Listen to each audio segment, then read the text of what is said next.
Hello, everyone, and welcome to Real Talk. I am Rochelle Marie Lawson, known as the Queen of Feeling Fabulous, and I have two panelists with me here tonight.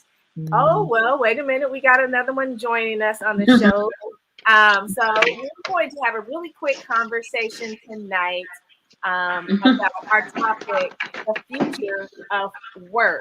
And so I have three panelists here with me. I'm going to give them 30 seconds to introduce who they are, where they're at, and what their business is. And so we'll go ahead and start with you, Bessie Lee. Tell us. Hi, I'm Bessie Lee Capel. I am the owner of the Baby Bottle Brush Bib Company and Bessie's Loving Care. I'm also the licensed social worker for the city of Philadelphia. I am the inventor of multiple products, one being the brush bib, and I am Philadelphia, Pennsylvania. Thank you, Bessie. And let's do you, Aura. Hello, everyone. I am a self-discovery and empowerment coach, helping women gain total clarity in their purpose so that they can wake up to daily fulfillment and certainty. And I am also the author of the book, Creating a Lifetime of Wellness, Start Having the Life You Deserve. And I am from the Bronx, New York. Woohoo! Well, thank you, Miss Aura. And next we have Melinda. Tell us where you are and what you do, Melinda. Hi, I'm from Jersey City, New Jersey, and I am a customer experience consultant. I work with wellness business owners, and wellness practitioners, and I help them to create a client concierge experience so that they're able to retain more of their clients and also increase their profits in their business. Perfect. Thank you. Thank you. Thank you. We're getting some feedback and I'm not sure why, but thank you. Thank you. Thank you, ladies, for your introduction. And I want to say before we get started, if you like this show, if you like the conversation that we're having, because this show is about women for women, and we discuss the issues that we women face today. If you like it, subscribe to the show so you get advanced notification. Love and share the show with everyone you care about. Go to YouTube and direct people to YouTube to see this show. But the more we can get the word out about how we are uniting the world of women so that we can step in and kill the game and discuss these topics that we need to be talking about today so that we can have change occur, then you'll know. So subscribe, share, subscribe, share, subscribe, share. And me and these three ladies are actually working on a project together with regards to unifying women around the world and bestowing wisdom so that they can step into being brave, bold, fierce, fearless, and unstoppable. So I just want to get started with today's topic because our time is like going to go by super fast. But today's topic, let me read it. The future of work. So, our conversation today is about the future of work and how it's affecting us women. So, let me tell you, for a huge number of people, jobs provide income and a sense of purpose. We are fast approaching a time when artificial intelligence, robots will be trusted to do a better job than humans at everything from driving to diagnosing medical conditions and more. But our economy is structured to thrive with a robust, engaged workforce. What happens when the nature and number of jobs change substantially? Do we have more leisure time to enjoy our families, contribute to our communities, and and deepen our creative and spiritual practices? Do we find a way to share the benefits of these technological advances, or does homelessness and poverty grow? What are your thoughts, ladies, about this topic tonight? So, the first question that I want to ask and throw out there is what happens when the nature and number of jobs change substantially? And Bessie, I want you to take that question first. Okay, because I was going to say D, all the above. But yes, I mean, I definitely can say that from my experience of what I've seen, thus far, that it has contributed to a lot of unfortunate events for a lot of families. A lot of families have lost a lot because of the job reduction. the retention is high, in a lot of different professions, especially since COVID, especially since the whole, robotic system, the electronic systems. So yes, I've seen it actually take a turn for the worse in a lot of situations. But there's also individuals that try to make the best out of it, that did turn it into entrepreneurship.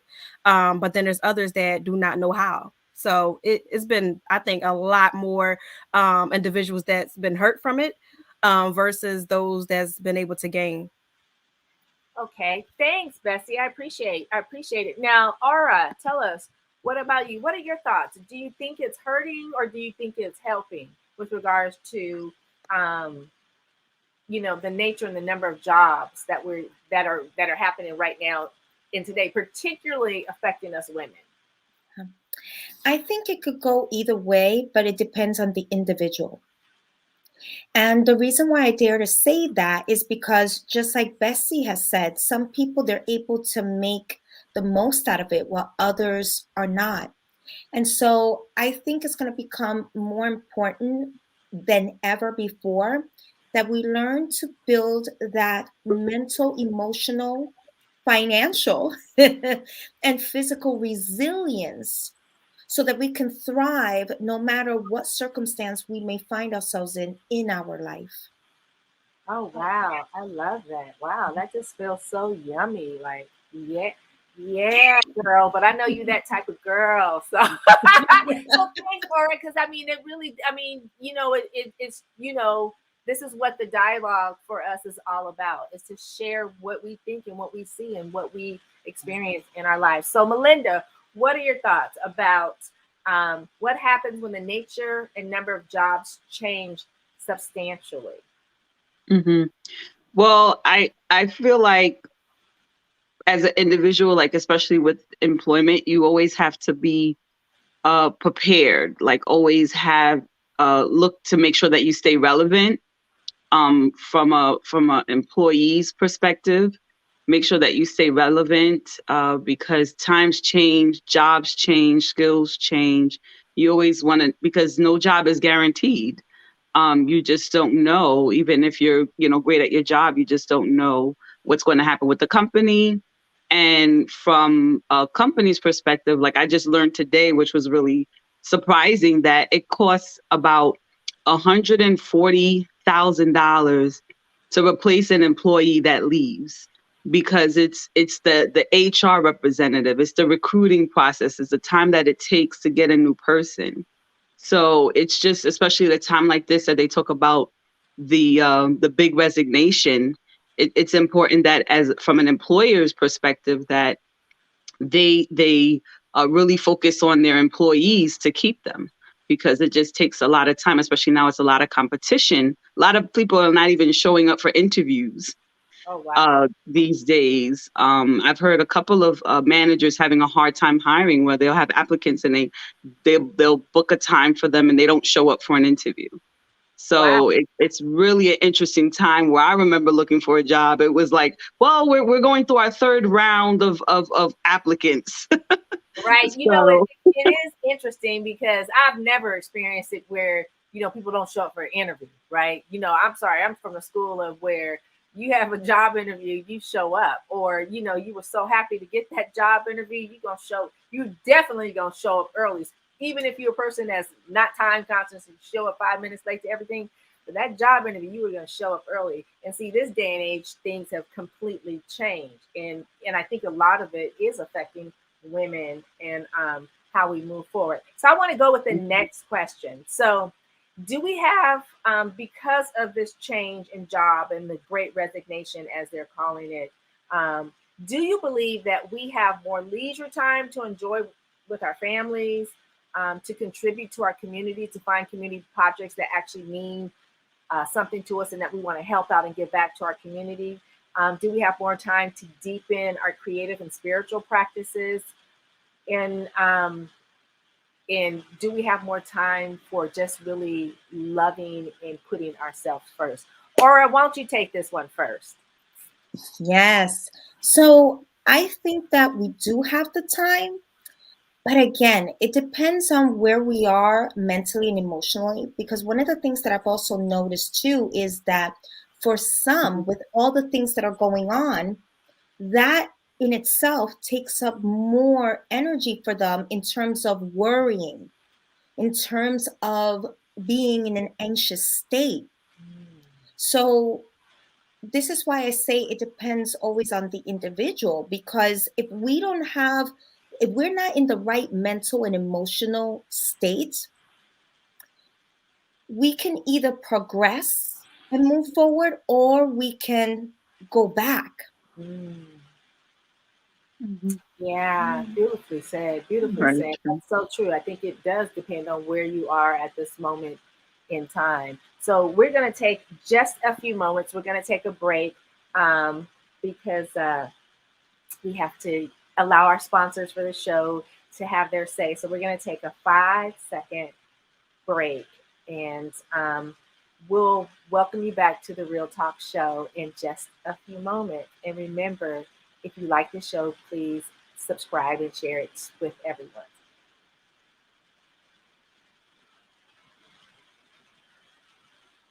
Welcome back to the show. You are listening to Real Talk, and we are discussing the future of work, particularly when it comes to us women in today's society. And the question we were talking about was, does this great resignation allow us to have more time basically for ourselves, our families, contribute to our communities, deepen our creative and spiritual practices? And Aura had left us with some wonderful words of wisdom. I want to go ahead and go to um, this next question. Do we find a way to share the benefits? And this is regards to the technological advances. So when I opened up the dialogue, we talked a little bit about how robotics and artificial intelligence are actually replacing some of us in these jobs, in addition to the great resignation. So with regard to that, I want to ask this next question, which is, do we find a way to share the benefits of these technological advances, or does these technological advances contribute to more homelessness and poverty? And we'll go ahead, Bessie, why don't you take this one? So, I mean, I find it to be, in my opinion, it's a little bit of both for me. Once again, like the first answer, just like piggybacking off of Aura, it does depend on the individual as well. I find it to be both helpful, and it can be, hurting, because you have to learn, this technology. A lot of people aren't familiar with it. And if you're not hip and you're not quick, it can hinder you. It can really hurt you. So just trying to learn it alone. I mean, I'm still learning, and a lot of people are like, "Well, you're young." I mean, I'm 33 years old. I may seem young, but I'm not no spring chicken either. So trying to catch up and keep up, and the trending thing, the TikToks, and that's helping with your business. And I never thought that, years ago when TikTok came out, that could be beneficial to my business. So now I'm like, talking to my 13-year-old, help me learn the dance moves. What's the new song? And she's looking at me like, Mom, you too old for this. Like, stop. So, but trying to use the new technology to keep the business going, it can be difficult, and it can hinder some individuals if you're not quick. That's true. I agree with you. I love that analogy. Whoa, if your daughter thinks you too old, then she must think I'm ancient, honey. Because, but you're absolutely right. See, because when I was a nurse back in the day, when I first became a nurse, charting what we wrote, it was handwritten charting, right? And then it evolved into on the electronic medical record, where everything was computerized. And as that progressed, it did displace some people in that profession, because all these different hands weren't no longer needed, because it's been streamlined. But it did speed up and make things a little bit easier for the patient, because now there are records from every doctor they may have seen at this particular organization, healthcare organization, was accessible at that moment in time. So it's good, and it does have its pluses and minuses. And Melinda, I want to ask you the same question. Is there a way that we can find the benefits? But with regards to this question, I want to tackle the problem of homelessness and poverty. What are your thoughts with regards to technological advances and how it's affecting homelessness and poverty? Right. I definitely agree with Betsy. And or it depends on also your mental state. But from looking at different businesses, I guess it depends on the level and the type of company, right? Like growing up in New York City, we had token booth clerks. And when they created the machines, it took a lot of jobs away. Even now with the toll booths, you have the Easy Pass and the toll by mail, so it took away a lot of jobs for the toll booth clerks. So on that level, it depends on how they structure the business. They can take those employees and then move them on to customer support. So if someone has an issue, they have someone that can pick up the phone and well trained to help. So it can be used for good, where instead of doing more manual, monotonous skill job responsibilities, they can move on to more different type of job responsibilities. But unfortunately, I do agree that it can cause a lot of job loss, especially on the front lines. But it can be used for good. It can be used to automate and make people's jobs easier and elevate their career instead of replacing jobs. That's it is. interesting. I want to ask you ladies, because I've noticed something that happened during the pandemic, or particularly mainly 2020.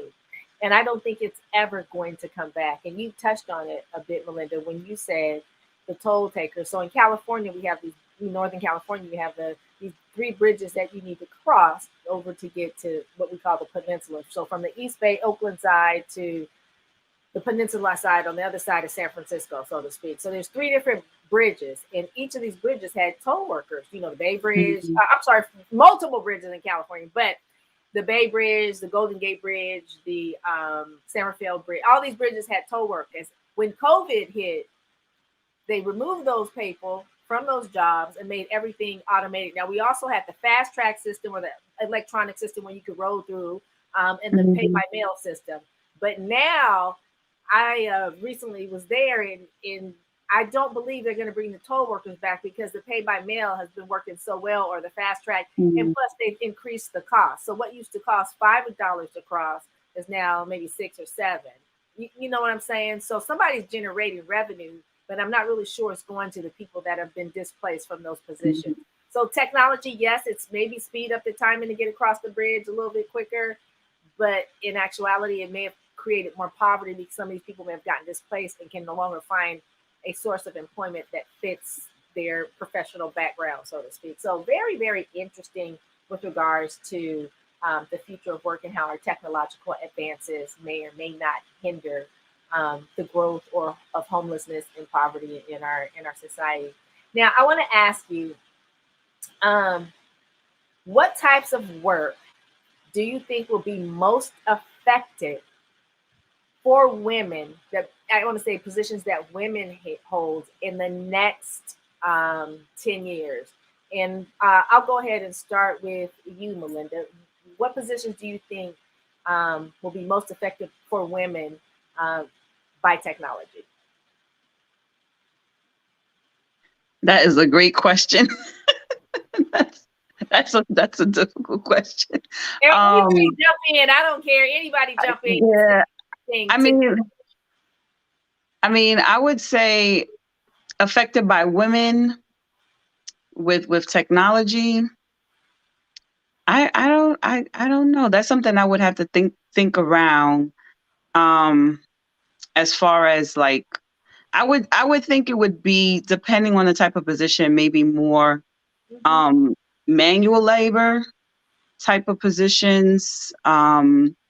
If they find ways to have like machines take the place of certain type of tasks, then that may affect women that may have positions in that area. That may be possible. Yeah, it's a difficult question the way I worded it, because nowadays men and women do a whole bunch of things. And you think about the assembly plants, there's men and women on those those lines. There's so many things. But with regards to just the effectiveness of advances in technology in the next 10 years, or what are your thoughts with regards to the displacement of actual working people versus technology? Artificial intelligence taking place. Mhm. Well, I've seen a lot of women, especially out here in Philadelphia. A lot of them are working in retail. A lot of them work in fast food as well. So if they're going to be replaced by technology, I can definitely see that really impacting them heavily in that area. I know a few McDonald's out here have like the kiosks where they can like key in Mhm. their orders and whatnot. And I can only imagine, them implementing Mhm. something like that inside of a retail store as well, with just maybe one person monitoring, or whatnot, or security at the door, which is typically male. Right. So I can definitely see that impacting a lot of females in those areas. Now, do you see more people going into, I want to say, the caretaking arena, particularly women going into the caretaking arena, whatever that may be, or starting businesses in that area? What do you think, Aura? I think when it comes to caretaking, that would be a little more challenging to have technology replace an Mhm. actual human being, just because should we get to that point where machine is actually replacing even to that degree, we lose an essence of what it is to be a human being. I hope that makes sense. Yeah. Mhm. Me personally, Right. if I had to get a home attendant for my mom, say for example, I would not want a robot, for example. Mhm. So I can definitely see when it comes to like cashiers, like Bessie was mentioning earlier, stuff like that, hotels, I would definitely see where human beings will start being replaced. But things that have to do with caretaking, if we get to that point, we lose a big part of what it is to be a human being. I love that. That's Yeah. beautiful. You Mhm. brought to mind the movie. I think it's with Will Smith, I Robot, or yeah, and Mhm. creepy for one. I'd never seen the whole movie because I was just, this is just too creepy for me. And two, I foresee it's gonna be stuff like that. Have people going, we're gonna be at Christmas time, and people instead of ordering clothes and stuff from Amazon, they can be ordering their housekeeper. Just gonna come in a box, Mhm. charge it up, plug it in a USB, and it's gonna be, you know what I mean? I see that happening. Don't think Mhm. that's not on the wavelength. I mean, it may not happen in 10 years, but that is creepy. And I It think is. you can't duplicate the emotions of No. humans. You can't Mhm. duplicate that caring and compassion that humans Mhm. convey when they're taking care of someone, whether they're cooking their meal or doing something else for them. You just can't replace that. So I'm in agreement with you. Things may shift a little bit more, right? But I don't think that would be an area where Mhm. they'd be able to be replaced.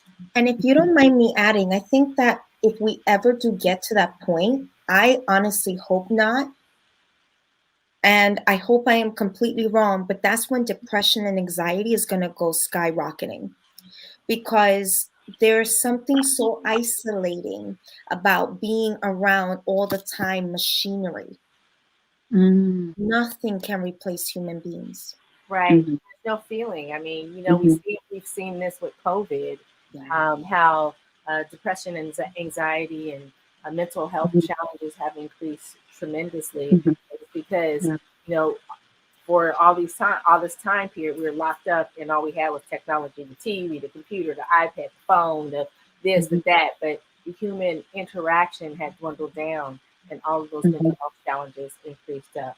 Mhm. So very, very interesting. Well, ladies, we are just about at our time. I have probably one more minute.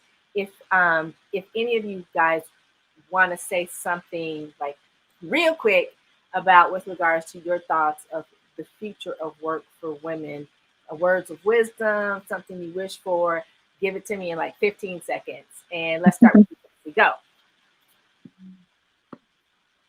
With me, Yes. I'm sorry. I think the future of women, we're gonna be bomb. I mean, I see so many women right now doing so much, more than ever before. So we're gonna be bomb. I'm not even worried about us. We're gonna be all right. All right. Mhm. Go, Aura. What is your thought? Yes. Work on rebuilding your resilience. That's going to be important now more than ever.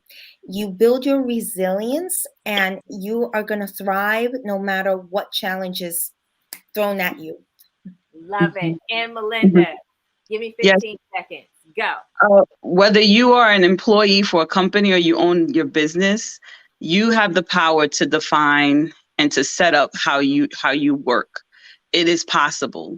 So you can set it up not just thinking about hourly, but how can I be productive in this way and still have time for vacation, still have time for the children, still have that me time. It is possible. You're not confined by a box or by an 8-hour workday. Perfect. So it is Thank possible. you, Melinda. I appreciate that. And to all of you guys out there watching, again, if you love the show, you like what you're hearing, please subscribe to it, share it with everyone you love and care about. This is the Real Talk Show, or Real Talk.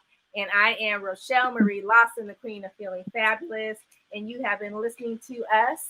And we appreciate all of the listeners. Again, go to YouTube and subscribe. And until next time, everyone, keep it real.